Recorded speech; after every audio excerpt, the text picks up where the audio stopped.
ನಮಸ್ಕಾರ ಗುರು. ಬೆಳಿಗ್ಗೆ ಊರಿಗೆ ಹೋಗಿದ್ದೆ, ಯಾಕಂದರೆ ಗಾಡಿ ತರಬೇಕಿತ್ತು ನಂದು. ಅದಕ್ಕೆ ಹಂಗೆ ಸ್ನಾನ ಮಾಡಿಸ್ಕೊಂಡು ಗಾಡಿ ತಗೊಂಡು ಬರೋಣ ಅಂತ ಹೋಗಿದ್ದೆ.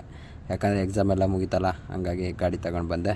ಪೆಟ್ರೋಲ್ ಬಂಕ್ ಹತ್ರ ಬಂದೆ. ನಾವು ಅಪ್ಪನ ತಗೊಂಡು ₹100 ಪೆಟ್ರೋಲ್ ಹಾಕ್ಸ್ಕೊಂಡು ನಾವು ಅಪ್ಪನ ಗಾಡಿಗೂ ಪೆಟ್ರೋಲ್ ಹಾಕ್ಸ್ಕೊಂತು ಅಲ್ಲಿಂದ ಸೀದಾ ನಮ್ಮ ಅಜ್ಜಿಯರ ಊರಿಗೆ ಜಾತ್ರೆ ಇತ್ತು. ಹಂಗಾಗಿ ಅಲ್ಲಿ ಹೋದೆ. ಇಲ್ಲಿ ಜಾತ್ರೆ ಇದ್ದು ಎಲ್ಲೂ ವೀಡಿಯೋ ಮಾಡೋಕ್ಕಾಗಲಿಲ್ಲ. ನಮ್ಮ ಕೈನ ಮಕ್ಕಳನ್ನ ಕರ್ಕೊಂಡೋಗಿ ಜಾತ್ರೆ ಒಳಗಡೆ ಅವ್ರಿಗೇನು ಬೇಕೋ ಅದು ಕೊಡಿಸ್ಕೊಂಡು, ಇವ್ನಿಗೆ ಅದೇನೋ ಕೊಡಿಸ್ಕೊಂಡು, ಅವ್ನಿಗೊಂದು JCB ಕೊಡಿಸ್ಕೊಂಡು ಸೀದಾ ಕೊರಟಗೆರೆಗೆ ಬಂದೆ.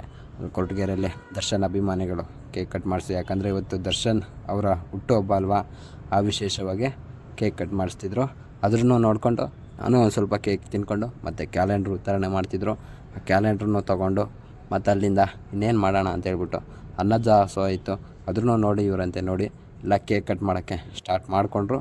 ಎಲ್ಲ ಕೇಕ್ ಕಟ್ ಮಾಡಿದ್ರು.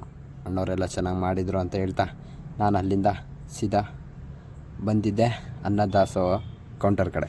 ಅನ್ನದಾಸೋಹಲ್ಲಿ ಒಂದು ಪಲಾವು ಮತ್ತು ಒಂದು ಮೊಸರು ಬಜ್ಜಿ, ಒಂದು ಜಿಲೇಬಿ ಎಲ್ಲ ಅದೇನೋ ನನಗೆ ಹೆಸರು ಗೊತ್ತಿಲ್ಲ, ಒಂದು ಸ್ವೀಟ್ ಕೊಡ್ತಿದ್ರು. ಅದನ್ನು ತಿನ್ಕೊಂಡು ಸೀದಾ ಹಾಸ್ಟೆಲ್ಗೆ ಬಂದುಬಿಟ್ಟು ಮಲ್ಕೊಂಡು ಮತ್ತೆ ರಾತ್ರಿ ಆಯ್ತಲ್ಲ, ಹಾಗಾಗಿ ಮೊಟ್ಟೆ ಬಿರಿಯಾನಿ ಮಾಡಿದರು. ಅದನ್ನು ತಿಂದ್ಬಿಟ್ಟು ಇವತ್ತಿನ ಲಾಗ್ ಮುಗಿಸ್ತಾಯಿದ್ದೀನಿ.